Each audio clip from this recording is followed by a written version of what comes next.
Bueno, pues muchas gracias. Buenas tardes, amigas y amigos. Y la verdad es que llegar a este lugar, invitado por Juan Manuel y por los amigos que peregrinan en esta casa, en las conversaciones de San Esteban, pues me ha llenado de felicidad y de agradecimiento.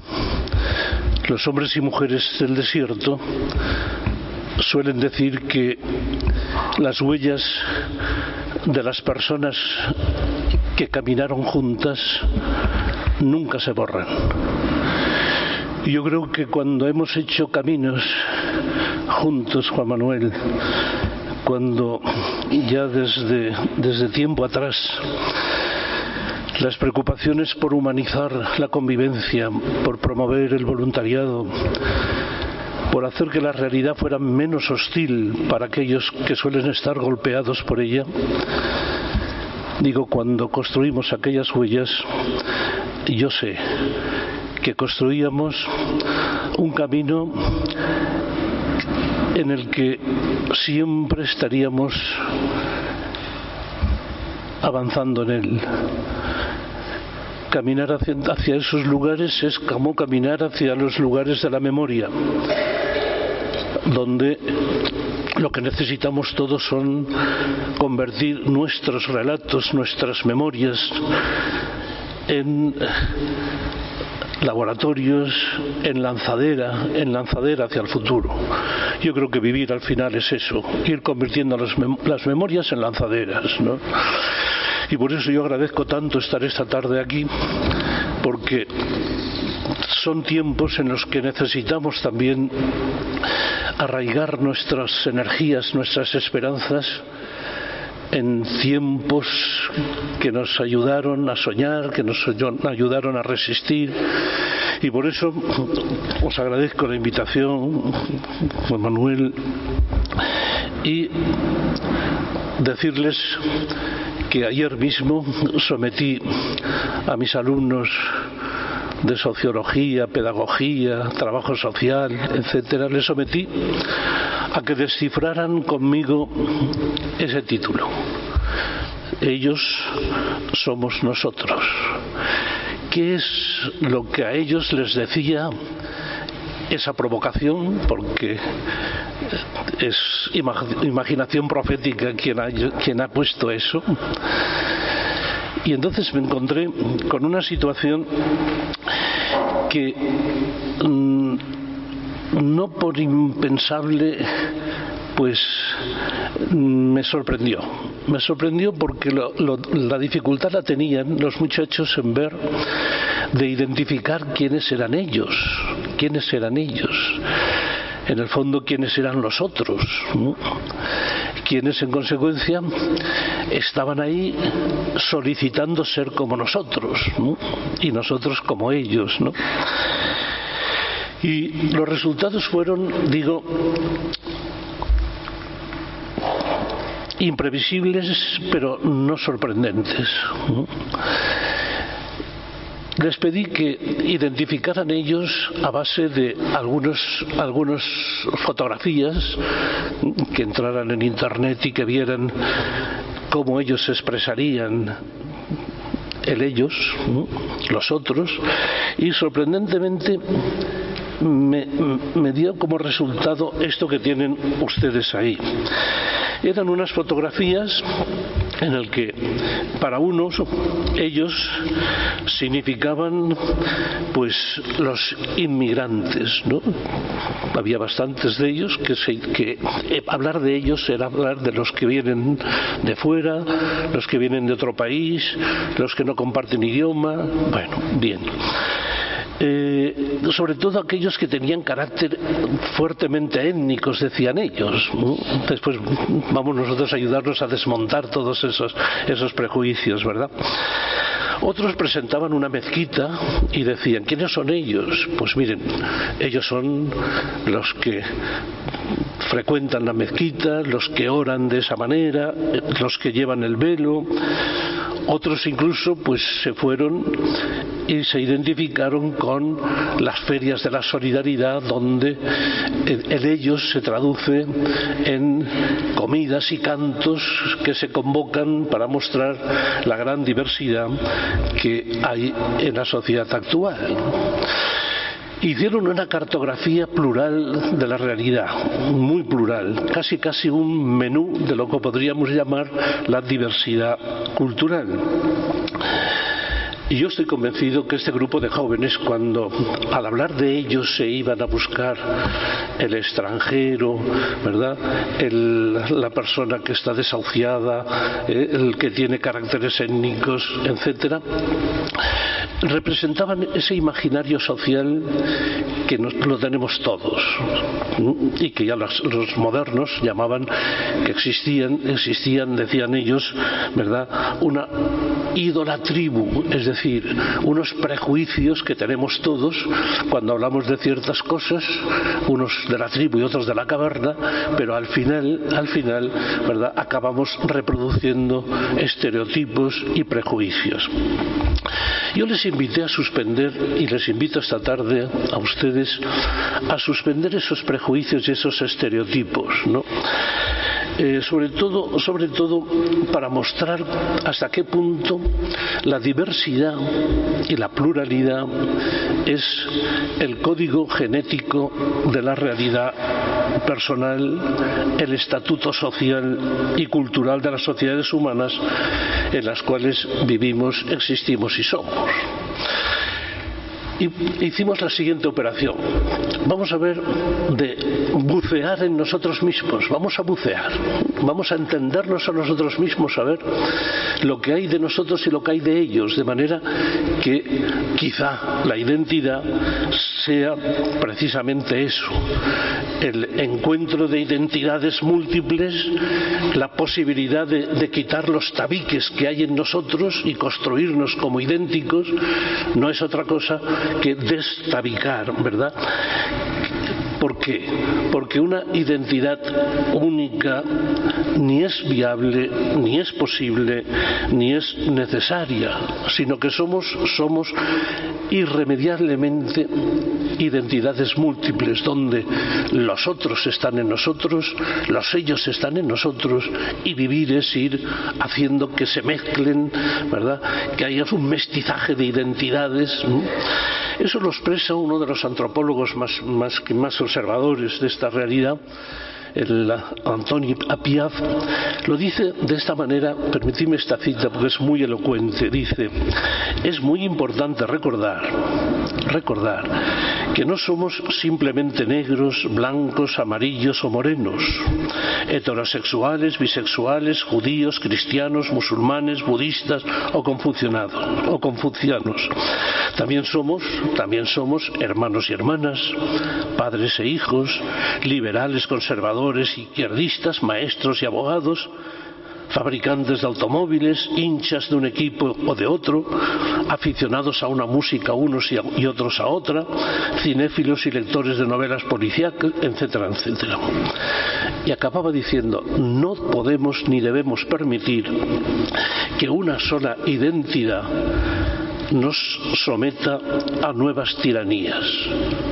Fíjense que a lo largo de los relatos que voy a contar verán que la dificultad mayor que hemos tenido es cuando hemos convertido a alguien en una única identidad y esa identidad ha tiranizado todo. Es decir, cuando hablamos del inmigrante y solo ese inmigrante, no vemos que es una persona que ama, que sueña, ¿verdad? No, es inmigrante. Cuando hablamos de discapacitados, lo estamos definiendo, ¿verdad?, por uno de los caracteres que tiene su identidad y que muchas veces ni siquiera es el principal. Es decir, que el ser estático ha quedado declarado cesante, lo decía uno de los grandes intelectuales de esta tierra. El ser estático ha quedado cesante. Y si alguien no quiere aceptar jovialmente este destino ineluctable, que pruebe a ser un mineral o, si puede, a ser un ángel. Yo, para que los muchachos rompieran ese ídolo, ¿no?, de que los otros son los que tienen piel distinta, los que tienen color distinto, los que rezan distinto, etcétera, etcétera, le sometí incluso a decir, mira, vamos a hablar de nuestras madres. Vamos a hablar de nuestras madres, vamos a entenderlas, y veréis que cuando habláis de vuestras madres, que somos los que estamos aquí, ¿verdad?, veréis cómo ellas son el resultado de tantas culturas, de tantas identidades, que han ido formándose esa identidad última suya. Pues algunas, mi madre, por ejemplo, pues gozaba, ¿verdad?, de rezarle a Santa Rita, de pedirle a San Antonio cosas que hoy dirías era su identidad. Incluso pues tenía costumbres que hoy alguno diría, oye, pero esa costumbre y a ella de consultar a zodiaco, al signo, ¿de dónde venía todo eso? Es decir, que la identidad de cada uno de nosotros es el conglomerado de identidades. Y ahora verán por qué se hace problema y los relatos que nosotros hemos tenido que afrontar, porque de eso quiero que se trate esta tarde, ¿verdad? Pero no solo eso, no solo cuando buceamos en nosotros mismos, sino cuando buceamos en la ciudad. Cuando buceamos en la ciudad verán que las ciudades son el resultado de transhumancias, de mezclas de razas, de credos, de convicciones, tanto que el sedentarismo ha sido una excepción en la historia de la humanidad. Hemos sido fundamentalmente nómadas, en consecuencia llamados al cruce, llamados al intercambio, llamados a la mezcla. Tanto que, a pesar que muchos en este momento de nuestro país lo pueden cuestionar, digo que ningún pueblo preexiste a los movimientos migratorios, sino que nace de ellos. No hay un pueblo original, no. Todos somos confluencia de culturas, de pueblos, de civilizaciones, de estilos de vida, etcétera. Tanto que nunca hubo una sociedad homogénea, nunca. Muchos se empeñaron a través del poder y de la fuerza para homogeneizar la sociedad, pero nunca fue posible, ni siquiera por imposición. Pero no solo eso, no solo cuando nos miramos y buceamos en nosotros, cuando miramos la ciudad, la vemos como una cartografía de pluralidad, de diferencias, de ellos, ¿verdad?, sino incluso cuando intentamos pensar. Los que se dedican a estudiar esto, los hermeneutas como Juan Manuel, nos han enseñado que pensar siempre es dialogar con los otros, dialogar con uno mismo, dialogar con la historia pasada, intercambiar información.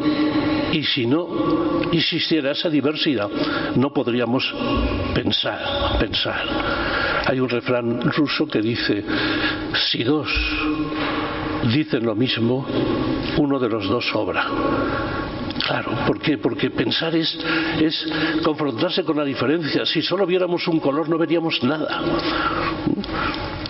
Pensar es siempre, ¿verdad?, confrontarse con la diversidad, Hubo algunos intentos de pensar de otra manera, desde los clásicos, cuando decían aquello, que lo igual, busca lo igual, que nos hizo mucho daño al final, porque al final cuando uno dice, ¿y por qué los ricos buscan a los ricos, los pobres buscan a los pobres, ¿verdad?, los blancos a los blancos, los religiosos a los religiosos, etcétera?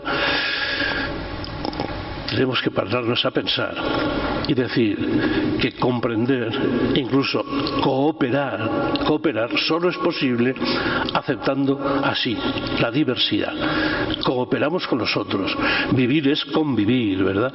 Y si no fuéramos personas que hemos sido cuidados por los otros, no existiríamos. Y por eso no es verdad eso que dicen algunos: primero tengo que ser autónomo y después decidiré con quién colaboro. No es verdad. Los seres humanos no somos autónomos si no colaboramos, si no nos vemos unos a otros, si no nos apoyamos, si nos sentimos unos a otros. Y esta es la razón, y termino esta parte introductoria, por la que el Papa Francisco ha propuesto un giro antropológico. porque esto está claro. Es decir, esto, la antropología, la ciencia, la hermenéutica, todo, estamos convencidos de que la diversidad es el código genético de la realidad, y por lo tanto vivir es vivir en pluralidad, vivir en diversidad.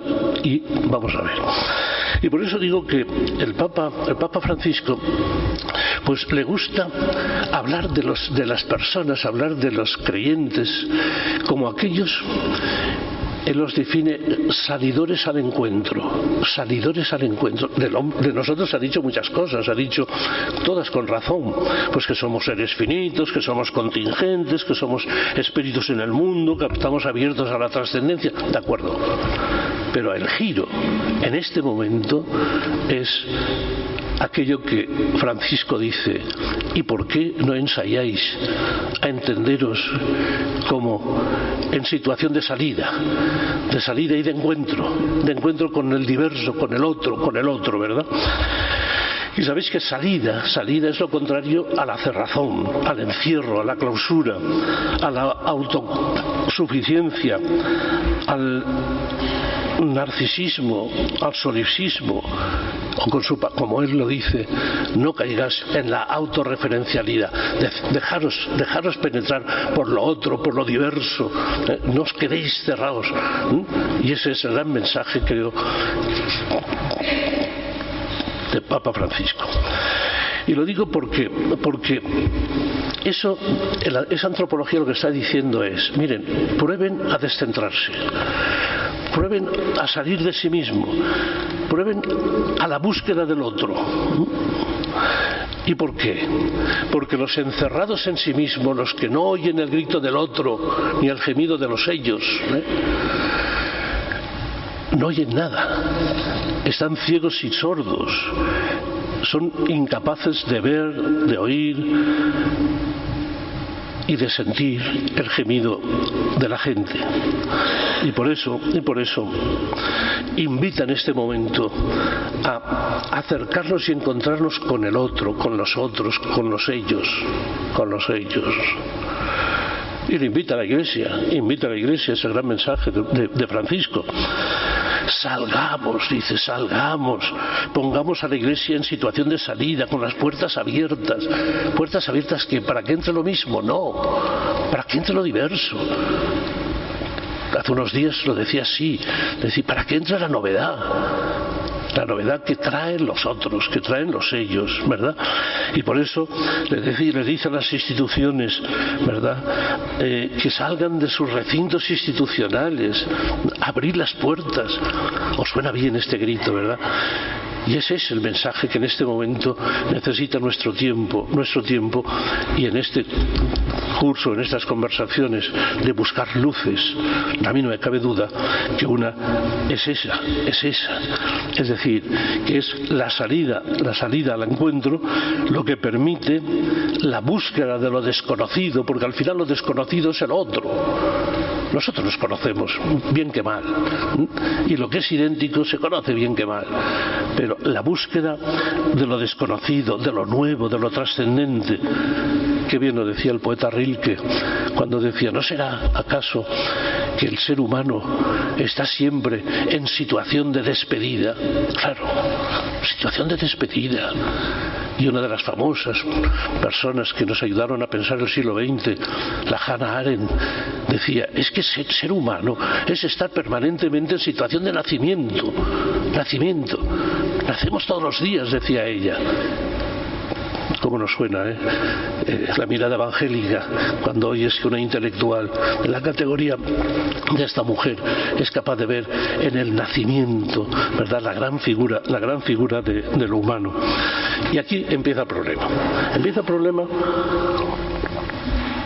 Porque siendo así, la conclusión sería: oye, pues entonces vivir en la diversidad, en la pluralidad, en el otro, y interpelados por los ellos, pues tendría que ser el estado natural, es decir, ¿por qué se ha convertido en problema? ¿Por qué el otro es portador de peligro? ¿Por qué ellos, ¿verdad?, despiertan miedo?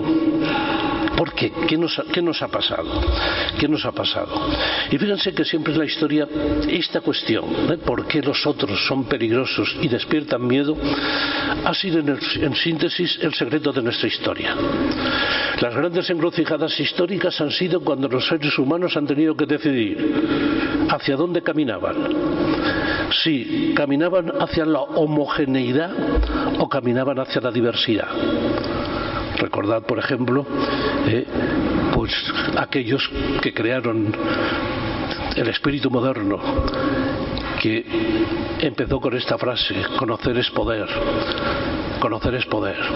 Y poder es dominar, es homogeneizar. Es hormar. Y el gran perdedor, el gran triunfador era el Bacon, del origen de la modernidad, y el gran perdedor era Francisco de Asís, que decía, no, conocer no es poder.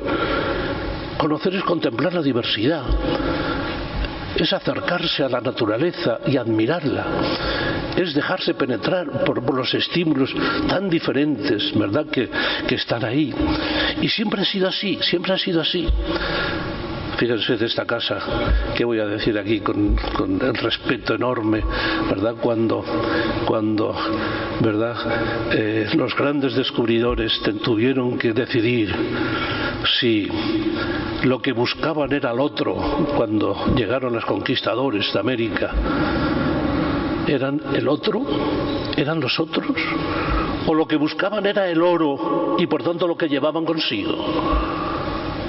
Y se debió, aunque era Antonio Montesinos, ¿verdad?, decir, no, hay que buscar al otro. Buscar al otro. No os busquéis a vosotros mismos, porque si os buscáis a vosotros mismos vendréis aquí a hacer estragos. Porque lo que conocéis es la riqueza, buscaréis la riqueza. Lo que conocéis es la avaricia, buscaréis la avaricia. No, dejémonos interpelar. Y a partir de aquí, amigas y amigos, voy a hablar de mí mismo. De mí mismo, porque como os he dicho, somos también el conglomerado, somos ¿verdad?, el quitar tabiques, ¿no? Y voy a contaros, sobre todo lo voy a hacer en razón de la actualidad, porque claro, nosotros cuando nos encontramos con los otros, con los sellos, y ahora diré 3 etapas de los sellos que tienen una profunda actualidad y que para nosotros pues han sido las experiencias vitales a lo largo de nuestra trayectoria. Estas conversaciones quieren al final que las luces nazcan también de la carne, ¿no?, del vivir en la tierra, de vivir del sufrimiento de cada cual, ¿no? Miren, yo tengo que contarles. Yo me adiestré para percibir el otro en los años en los que, bueno, los estudiantes dedicamos pues a completar estudios, ¿no? Y una de las complementariedades que tuve que hacer y que me introdujo, atención a esto porque creo que es importante para que entiendan por qué yo he captado tantos otros y tantos ellos. Esos años de estudio me llevaron a perseguir las huellas del que para mí en aquel momento, creo que también hoy, fue uno de los grandes teólogos mártires del siglo XX. Aquel gran teólogo que con 30 y tantos años murió en los campos de concentración, que llamaban Dietrich Bonhoeffer. Claro, 3 años persiguiendo sus huellas me llevaron al campo de concentración. Que al final, lo diré en los términos que nuestro amigo Reyes Mate utiliza para definir Auschwitz, decía, es la figura de una barbarie extrema, desconocida hasta ahora en su maldad, pero que no surge de la nada, sino que se había incubado desde muy atrás.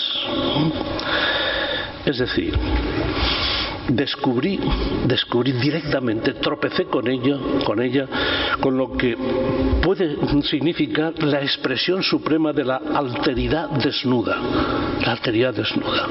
Es decir, el paradigma de lo otro, paradigma del ello, ¿verdad?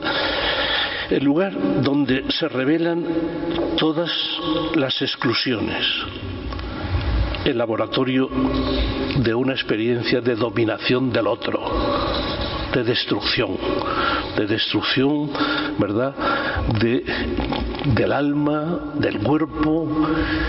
Y lo digo por lo siguiente, porque no es posible concebir una experiencia de alteridad en forma de exclusión mayor que la que se produjo en esos lugares, donde la dignidad del otro no importaba en absoluto, donde eran extranjeros de la alteridad, donde estaban expulsados de la condición de ser otros. Vale. Y lo digo por lo siguiente, porque quienes nos hemos hecho esa musculatura, percibimos la actualidad del tema de ellos son nosotros. Es decir, una actualidad de que evidentemente nadie va a decir que estemos ahora en situación de campos de concentración, de racismo, etcétera, etcétera. No ese es el problema. Pero fíjense que cuando te has adentrado en los mecanismos de destrucción del otro, ¿verdad?, se te crea una sensibilidad especial para percibir no solo el racismo que mata, sino el racismo líquido, aquel de la vida cotidiana, aquel que acontece todos los días, aquel que probablemente muchos de vosotros habéis sido testigos hoy mismo si habéis observado la realidad. Es aquello que sucede cuando alguien no alquila un piso por la condición de persona extraña, extranjera, y empieza ya los prejuicios, y eso pasa. En mi barrio aparecía un papelito diciendo se busca auxiliar doméstica, abstenerse los inmigrantes. O cuando veis que un guardia de seguridad, cuando entra alguien en una tienda porque tiene síntomas de leyos, que iremos viendo, no le pierde de vista, se va detrás. O esos porteros de discotecas que dicen no, vosotros aquí no entráis. O esos bares que dicen oye, este grupo de marroquíes mejor que aquí no entren porque me espantan a la clientela. Y eso es el racismo líquido, ¿verdad? Que cuando has hecho musculatura de dónde están los peligros de la convivencia, ¿verdad?, eres particularmente sensible. Y por eso eres sensible incluso a el institucional, la discriminación institucional. Estos días, esta semana se han producido 3 conflictos que es la prueba de este racismo, de esa discriminación del otro, ¿no? Uno ha sido, tristemente, la definición que la Real Academia hace de los gitanos. Se ha armado una, porque claro, cuando dice quiénes son los gitanos, cuando dice son aquellos que vienen de lejos, de la India, etcétera, etcétera, fíjense que ya está diciendo si vienen de lejos, vienen de la India, no son de los nuestros. Ya empieza a meter ahí caña, ya empieza a meter ahí prejuicios, ¿no?, contra el otro. Son quienes, literal, quienes estafan a otros con engaños. La Real Academia, que tienen gracia y arte para ganarse voluntades. Todo esto lo leen ahí, lo leen en la nueva definición de la Academia. Eso es una discriminación institucional. Pero es que si empiezan a oír todos los conflictos de esta semana y se acercan, por ejemplo, al alcalde de Vitoria, dice, es que aquí los otros han llegado ¿para qué? Para consumir todos los bienes que tenemos y todos los servicios sociales. O si ven, oyen al desestado, dirá, me encargo yo de tirarlos a todos los que... O si ven al de Badalona, es decir, empieza a haber una sinfonía de no saber qué hacer con los otros, que es muy peligrosa. Es verdad que ya no es en razón de la raza, que es ridículo, sino que ahora resulta que es en razón de la cultura y de los estilos de vida. van cambiando los motivos, pero al final nos encontramos con esa barbarie, ¿no? ¿Y por qué lo digo? Lo digo porque para afrontar esta realidad así de peligrosa, voy a contarles cómo nosotros nos hemos encontrado con los otros, con los ellos, y cómo se han ido encendiendo luces, iluminaciones, de que eso se trata nuestro encuentro, para responder a eso. Yo recuerdo que cuando terminé estos estudios, y por tanto había conseguido esa musculatura de ver, ¿verdad?, lo que sucede como destrucción del otro en aquellos lugares. Vale. Cuando regresé, a mí me esperaba mi pequeño campo, mi pequeño agujero negro, que fue una anécdota, pero la vida son anécdotas, ¿no? Y los relatos son pequeñas cosas, ¿no? Pequeñas cosas. Yo pasaba por allí y me encontré con un accidente de un niño que estaba en un campamento de verano. Yo llevaba mi cochecito, en este momento venía de Roma, allí habían dos religiosas que llevaban el campamento, y al ver se les había caído un niño jugando en un árbol y literalmente se había partido la cabeza. No tenían coche, era un pequeño pueblo escondido por Teruel, no había nadie. Mira por dónde acuden a mí. Mira usted, por favor, ¿podría llevarse este niño al hospital? Sí, claro. ¿Se viene conmigo? No, es que somos 2 para 400 niños. Digo, no, me voy yo solo. Digo, pero es que el niño tiene la cabeza partida. Llegas al hospital y te encuentras con la siguiente escena. Observen porque es importante como detalle. Me dicen que el niño estaba prácticamente finalizado, es decir, no era viable, pero que iban a arriesgar una operación si alguien firmaba y se hacía responsable de la operación, lógico. Yo, claro, digo, pero yo pasaba por allí, o sea, no sé quién es esta criatura. Y rápidamente llamó al campamento, digo, oiga, hermanas, díganle a algún familiar que venga a afirmar que este niño está entre la vida y la muerte y no quieren operar si no es con la firma de un familiar. Y la hermana me contesta, dice, pero usted no sabe ¿a quién se ha llevado en el coche? Digo, no, bueno, ahora ya sé que se llama Jesús, que es, bueno. Dice, es un chaval que no tiene a nadie. ¿Cómo que no tiene a nadie? No tiene a nadie, pero a nadie. ¿Pero cómo es posible? ¿A nadie? ¿Hay un don nadie? Es que eso es la primera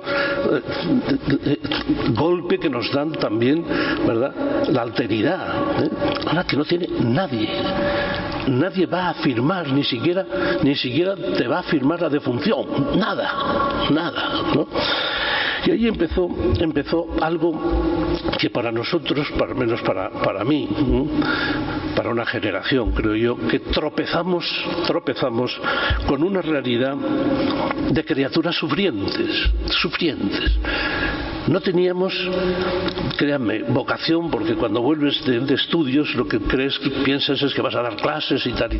Nunca piensas que una criatura se te va a meter en el camino y que una situación así te va a golpear. Y quedamos golpeados. Atención, Cuando te encuentras con el otro caben muchas posibilidades. O pasar de largo o dejarte golpear. Dejarte afectar por esa realidad. Es decir, puedes cargar con ellos. Y que era lo importante era el encontronazo, en este caso incluso afectivo, con la realidad. Porque claro, imagínate, si ya tú firmas, de allí ya no te puedes ir. Es que ya no te puedes ir. ¿Cómo te vas a ir dejando a aquella criatura allí sin nada ni nadie? Imposible. Fíjense cómo se cortan las distancias del otro y empieza ya una aventura, empieza, ¿verdad?, un trayecto que nadie sabe dónde llega. Yo sí sé dónde me llevó. ya no llegué en aquel viaje, ya no llegué donde se me esperaba, sino que llegué a la obra de protección de menores para ver que aquello era, como Machado decía, era un lugar de sombra eterna. Y aquel lugar de sombra eterna, 400 con 2 religiosas, ¿verdad? En una, bueno, yo no voy a hablar de, porque creo que allí había también mucha dignidad, pero también había pues mucho sufrimiento. Pero lo que sí que estaba claro es que ese tropezón con el otro que en este caso era el niño abandonado, el que no tiene raíces, el que no tiene nadie en la vida, ¿verdad? El hijo del desamor, ¿no? ¿Qué es lo que pedía de nosotros? Es decir, ¿por qué finalmente estaban orillados? ¿Por qué estaban escondidos? Yo con 26 años no sabía que existían, no lo sabía. ¿Por qué están escondidos? ¿Por qué hay realidades innombrables? Es decir, ¿por qué el otro que en este caso el abandono, ¿verdad? Resulta que se hacen recintos donde ni siquiera van a tener nombre, porque lo primero que se hace en estos lugares es perder el nombre. Es exactamente lo que pasaba en tiempos del nazismo. La tragedia nazi empieza el día que los vecinos perdieron el nombre. Es decir, ese vecino que se llamaba María ahora es judía. Ah, perdió el nombre. Se convirtió en un genérico. ¿Qué es lo que nos pasa cada noche, no? Llegaron 80 subsaharianos, perdieron el nombre. No tienen nombre, no tienen historia, ¿verdad? Y claro, ¿qué pasaba ahí? Que se abrían dos avenidas. Una, ante aquel tropezón, ¿verdad? Aquel tener que cargar con el otro, así, con la nuda alteridad, que había o una avenida correccional de decir, bueno, aquí lo que hay es que cerrar a estos muchachos, homogenizarlos a todos, ponerles la cosilla, su pérdida de nombre, de identidad, etcétera, etcétera, estigmatizarlos. Podía ser una o podía ser otra, que eso es lo importante en esta primera etapa. Podía ser la perspectiva empática, es decir, frente a la perspectiva correccional, ¿verdad? Que lo que hay que hacer es que los hijos de la prostitución, los hijos del divorciado, los hijos que hicieron alguna cosilla por ahí, etcétera, etcétera, estén sustraídos de sus raíces, de su familia, de sus casas, etcétera, etcétera. Cabe. O cortar, corregir, o empatizar y decir, ¿qué habrá de verdad en esa historia? ¿Qué me dice a mí desde las glándulas? ¿Verdad? Y entonces es lo que decía el otro día, un precioso reportaje ahí en la muralla de Melilla, ¿verdad? Cuando uno dice, hasta que no abrazas a un otro, a uno de ellos, decía un muchacho, hasta que no abrazas no lo has entendido. El abrazo, el poder del abrazo. Yo tengo que deciros que esa etapa mía de experimentar la empatía, la recreación de las identidades, ¿verdad? El proponer vidas buenas y felices a aquellas criaturas, terminó pues con una anécdota que cerraba el ciclo, porque ya no era posible más. El día que desde el hospital me llaman y me dicen, Chimo, sabemos que usted ha trabajado con estos chavales, no tienen a nadie, etcétera, etcétera. Fíjese, tenemos uno aquí en el hospital que no habla ni siente y no sabemos quién es. ¿Podría usted venir? Sí, claro, pero tiene que venir inmediatamente porque de hoy no pasa, es decir, está finalizando, ¿no? Yo me voy corriendo, créanme, y cuando llego el equipo médico dice, creo que ha llegado usted tarde. Digo, pues mire, he venido veloz, ¿no? Pero digo, déjeme a ver si le reconozco. y entro y le reconozco. Le digo su nombre. Y al oír el nombre, ustedes dirán, si te acaban de decir que ni oye ni siente. Yo creo que fue más bien por romper ese hielo, ¿no?, de la incapacidad y de la impotencia, que no sabes qué te va a esperar allí. Si alguno de los críos aquellos, de algunos jóvenes. Y le digo el nombre y le digo, dame un abrazo. Se creerán que el muchacho se levantó de la cama y me dio un abrazo. Y yo de ahí concluí que si queremos realmente incorporar a los otros, a los ellos, el camino de la empatía, el camino de la incumbencia, ¿no? Porque aquellos muchachos nos incumbían, nos interpelaban, reclamaban respuesta, ¿verdad? Y por eso yo les había puesto aquí, como ven, les había puesto este ejemplo de la alteridad. Es esa película que ustedes habrán visto, ¿verdad? El niño con el pijama de rayas, ¿no? Es una ventana abierta de Bruno, el hijo que estaría de los nuestros, el hijo de aquel sargento del campo, que empieza a descubrir la realidad, a expectar, a mirarla, hasta que tropieza con la mirada de un niño que estaba en el campo. ¿Qué es lo que se produce ahí? Se produce ese acercamiento, esa empatía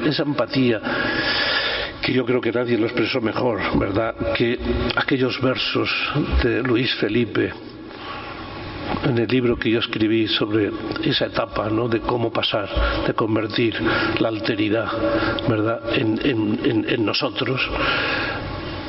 Presidía el libro que decía: de aquí no se va nadie. Mientras esa cabeza rota, fíjense, era exactamente lo que me había pasado, aquella cabeza rota, él dice, del niño de Vallecas, sexista, de aquí no se va nadie, ni el místico ni el suicida, porque antes hay que resolver este entuerto, hay que resolver este enigma, y hay que resolverlo entre todos. Y es inútil toda huida, ni por arriba ni por abajo. La segunda etapa del descubrimiento de la alteridad es que, fíjense, muy pronto descubrimos, 15 años nos costó trabajando ahí, compartiendo el pan y la palabra, empatizando, ¿no?, para que ellos volvieran a recuperar su dignidad, ¿verdad?, que estimaran, bueno, tantas cosas. Pero muy pronto nos descubrimos una cosa, que fue una iluminación, una gran iluminación, y es que la exclusión no estaba donde estaban los excluidos, no estaba. Es decir, acudimos a trabajar con ellos y pronto descubrimos que detrás de ellos habían auténticas tramas.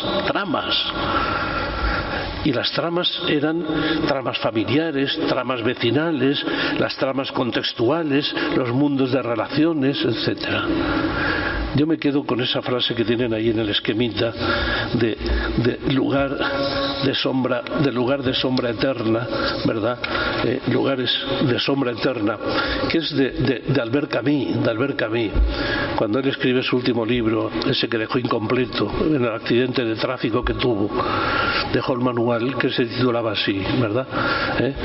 El primer hombre, a la búsqueda de su primer hombre. Y ahí describe qué pasó para descubrir el primer hombre, ¿no? ¿Quién era el que había roto, dice él, había roto su destino de exclusión? ¿Quién era? Qué bonito. Cuando él pensaba que podía haber sido su padre, no lo fue. Había muerto en la guerra de Argel. Había sido su mamá, no lo fue. Había sido su familia, no lo fue. Acaba diciendo, fue el maestro de primaria. El que rompió, el que me acogió, el que supo convertir mis deseos de niño, el que rompió su destino de exclusión. Y ahí es donde dice él, viví en un barrio sin puentes levadizos. Había que ir a esos sitios y ahí tropezamos. Y ahí tropezamos, en segundo lugar, en la alteridad que creamos para sobrevivir en las ciudades. en las ciudades.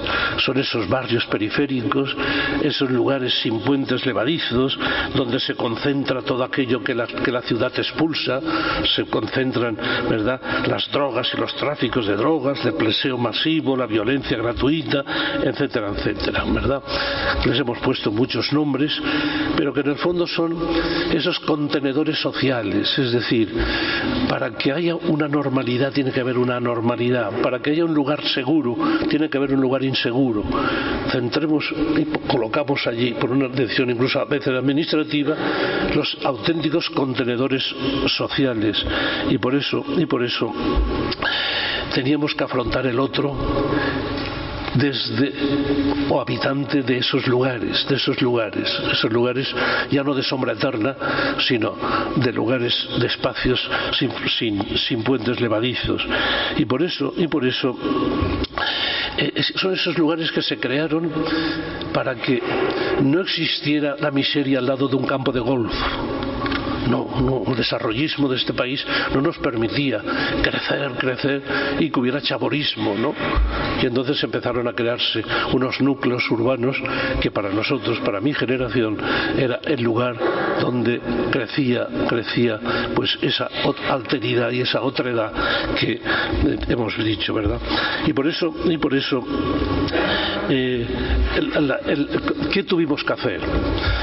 Yo recuerdo que entonces colaborábamos Juan Manuel y yo, pues recreando y redefiniendo lo que eran los voluntariados, ¿no? Y habíamos descubierto todo tipo de voluntariado, voluntario de la asistencia, voluntariado de la defensa, voluntariado de la movilización, tantos voluntariados. Pero en ese momento descubrimos algo muy importante, que para mí ha sido decisivo en la consideración de ellos son nosotros. Y era lo importante que podía ser la inmersión. Es decir, aquellos lugares son peligrosos porque tienen rotos todos los accesos, toda la comunicación está rota. Lo que había que hacer era precisamente practicar el estar, es decir, el vivir.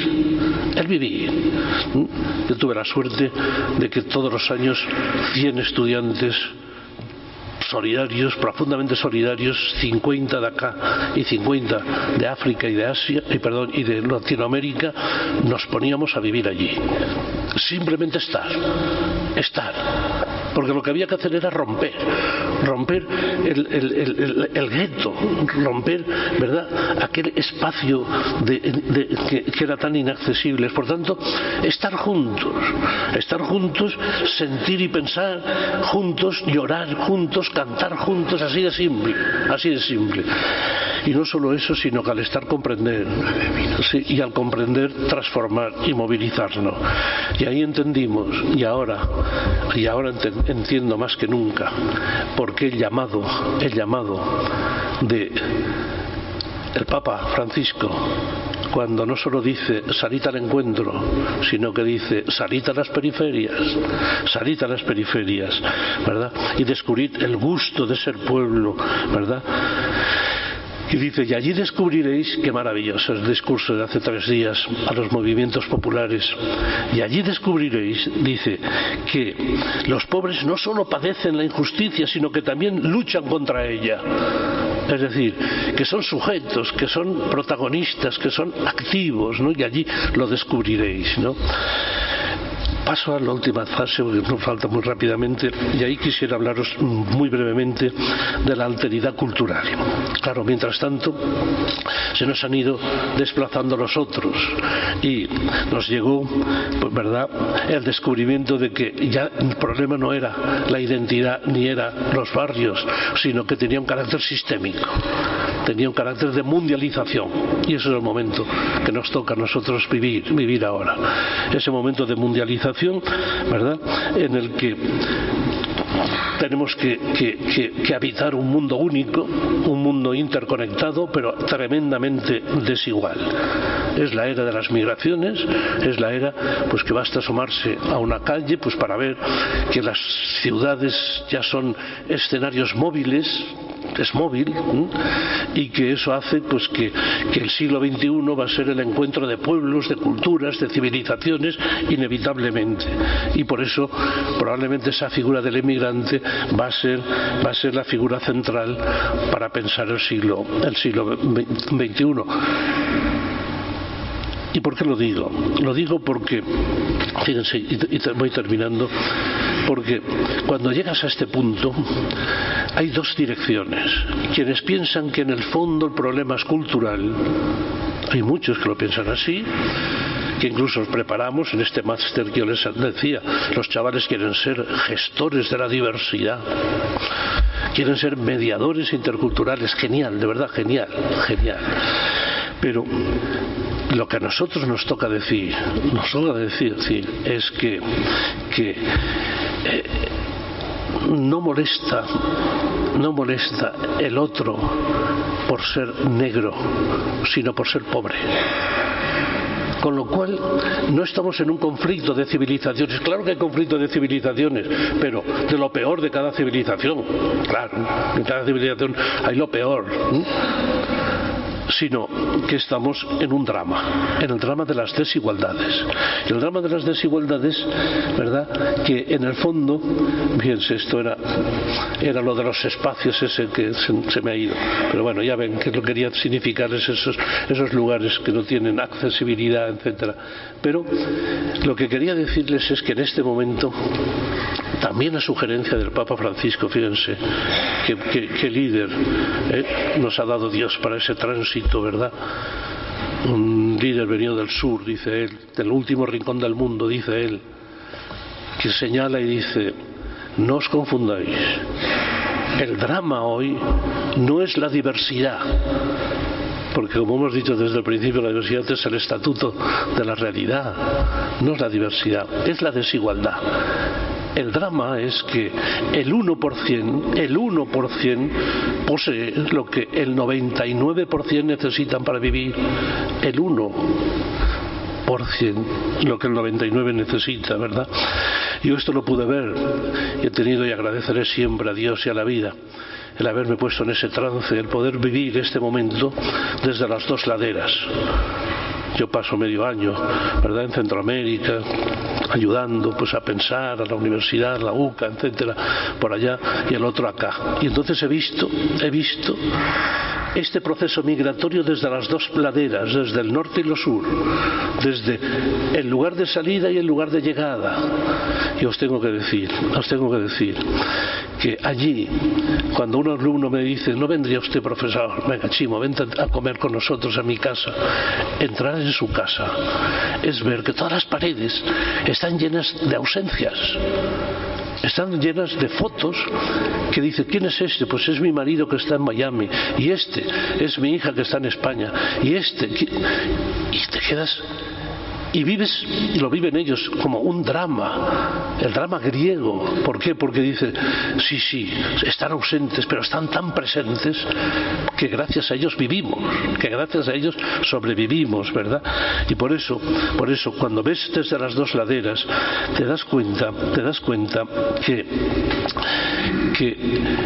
quien se mueve, quien emigra, es siempre una biografía personal, son siempre las redes, es una historia de vida, ¿verdad?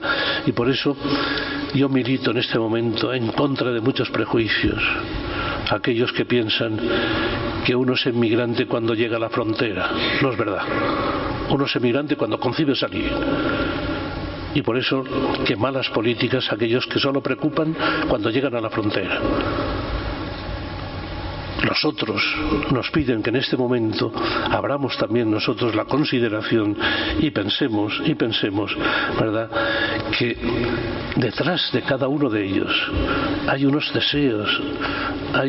El otro día lo dejaba escrito uno de los muchachos, ¿verdad?, que vinieron, dijeron: quería contaros por qué estoy aquí, quería hablaros, pero no ha sido posible. Este muro de separación que habéis puesto lo ha hecho imposible. Y por eso lo radicalmente importante para nosotros en este momento es sorprendernos que detrás de la diversidad hay algo común. Eso es lo más importante. La diversidad es obvio. No hay dos genes iguales, no hay nada que sea igual. Lo que es igual es la dignidad. Lo que es igual son los derechos humanos. Y por eso, cuando exaltamos la diversidad, nosotros llegaremos diciendo sí, pero nosotros somos hijos de una dignidad que nos la da, de la convicción más profunda que llevamos, ¿verdad? Por el cual somos hijos, somos hermanos, y en consecuencia podemos preguntarnos y decirnos unos a otros que lo importante no es saber de dónde venimos, sino hacia dónde queremos ir. Y por eso aquello que ya vienen cantando desde tiempo: no me llames extranjero porque he nacido en otra tierra, porque me hayan acariciado otras manos. No me llames extranjero, no me llames otro, no me llames ellos. Y comprenderán por qué. En la carta a los hebreos se dice: no cerréis la puerta al extranjero, no sea que os quedéis sin ángel. Muchas gracias. Quisiera comenzar yo con la primera pregunta. No la había preparado, pero me sugiere una cosa, y es que la primera norma moral que se conoce en la humanidad, tanto en la literatura griega como en la hebrea, es la acogida al extranjero. El Ulises de Homero representa eso. Siempre hay una obligación de respetar al extranjero, de acogerlo. A mí me llama mucho la atención, entre otras cosas, pues me ha gustado subir a la montaña, y es una costumbre que se va perdiendo. En la montaña todos somos amigos, y siempre que se cruzan dos paseantes en la montaña se tienen que saludar. Yo creo que si así empezó la cultura, parece que en estos tiempos es todo lo contrario. El forastero, el extranjero, es el enemigo potencial. Yo no sé si este principio y este fin casi tan contradictorios significan algo. Sí, hay una anécdota en el budismo tibetano que cuenta que alguien, yendo por un bosque, vio una sombra y se asustó, tuvo miedo. Se acercó un poco y vio que era un ser humano. Se acercó un poco más y vio que era un hermano. Yo creo que esta transición es el origen de la humanización.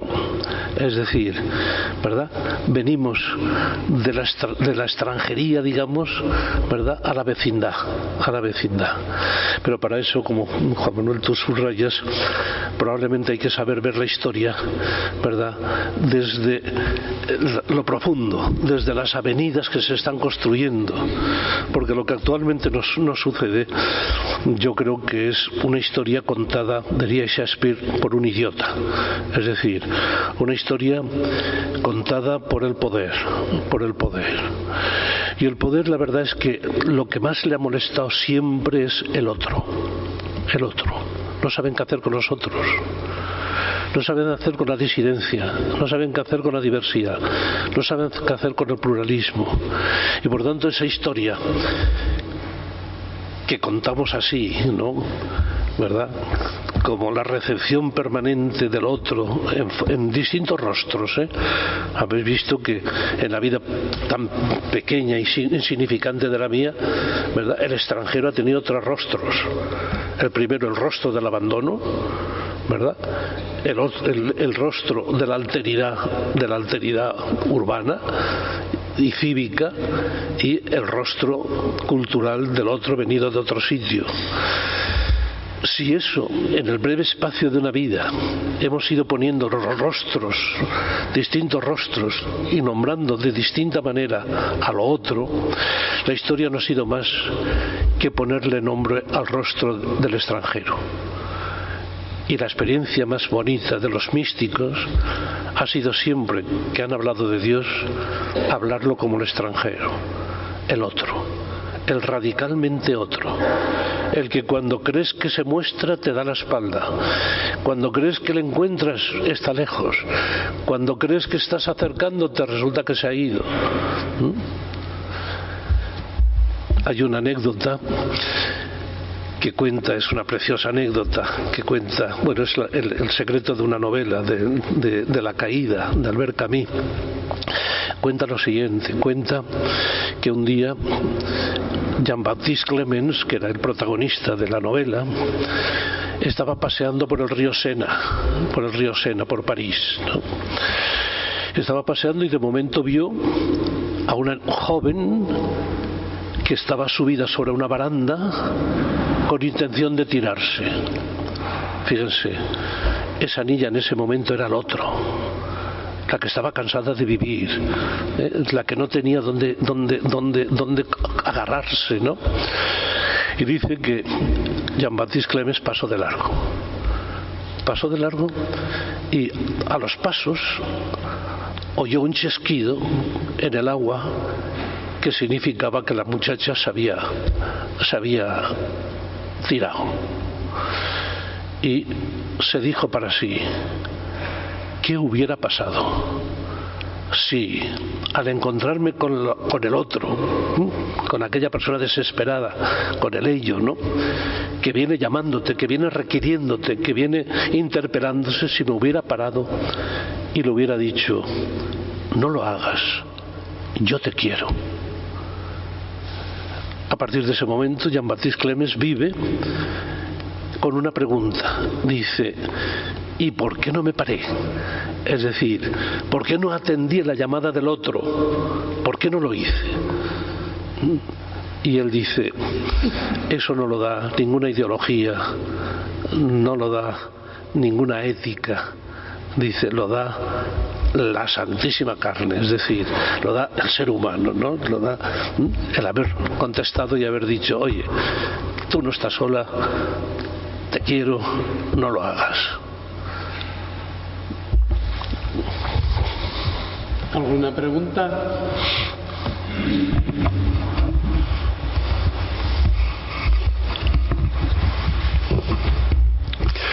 Ahí. Espere.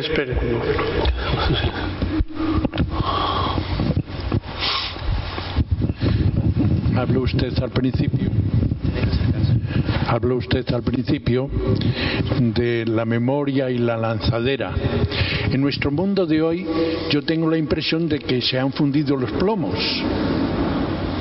Yo estoy buscando muchas veces estrellas o alguien que haya lanzado algo para agarrarme yo también. Sin embargo, me pregunto, intelectuales, ¿dónde están? Religiosos, ¿dónde están? Parece que, y si coges la prensa y las noticias, apaga y vámonos. ¿Qué sucede en este mundo? ¿Es que estamos simplemente adormecidos con la paga que nos viene, incluso a los de cierta edad, para no lanzar nada de nuestros valores que los teníamos? ¿Dónde están?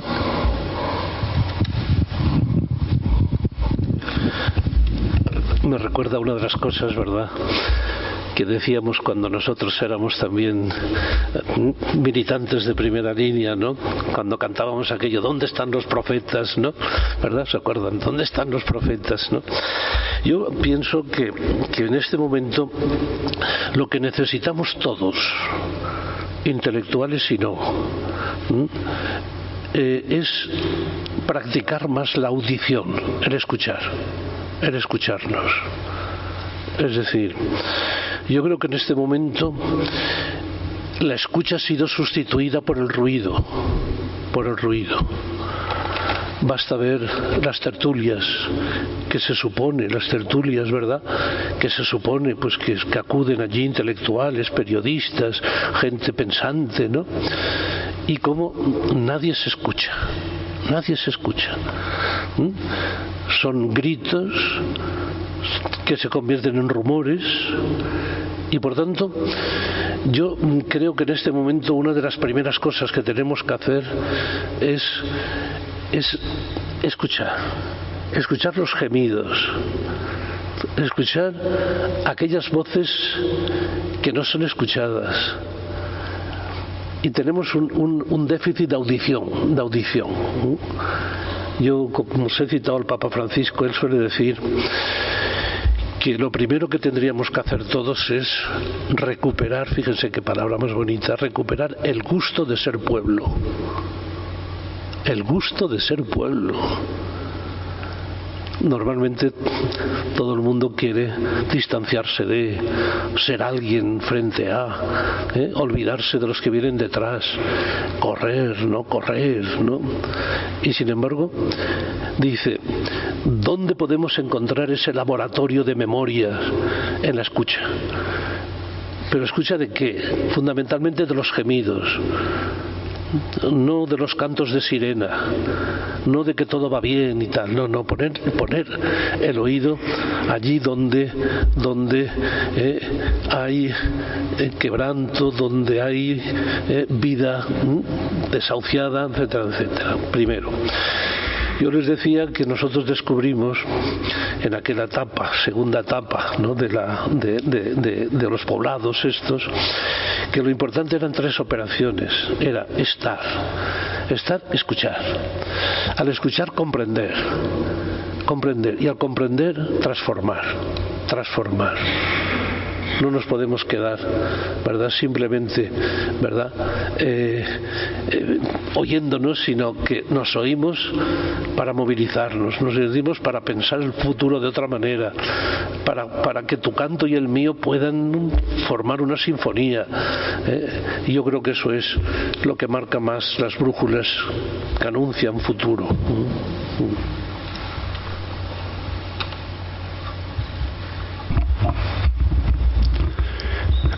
¿Alguna pregunta más?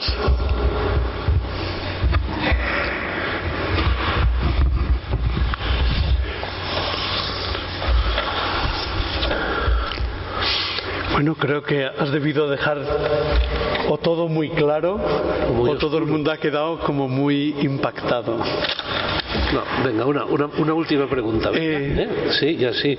Mañana a las 6 de la mañana cuando me gustaría, no sé si alguien ha pedido, que nos dijeras un poco en tu larga vida, que has tenido muchísimas aventuras y nos has contado algún pequeño relato de cosas que te han cambiado. Algo que te haya llamado la atención especialmente en nuestro país, en el trabajo social. Pues alguna luz que hayas visto, o sea. Sí, pues yo la verdad es que lo que más me ha llamado la atención es cuando piensas que estás en el interior de un ambiente destruido, ¿no?, que no se puede encontrar allí nada, que es pura carencia, ¿no?, porque hay lugares que son no lugares, ¿no? Llegar ahí y encontrar la energía social, encontrar la colaboración, encontrar que los pobres se ayudan entre ellos, eso para mí me dice mucho. Es quizá lo que más me ha transformado.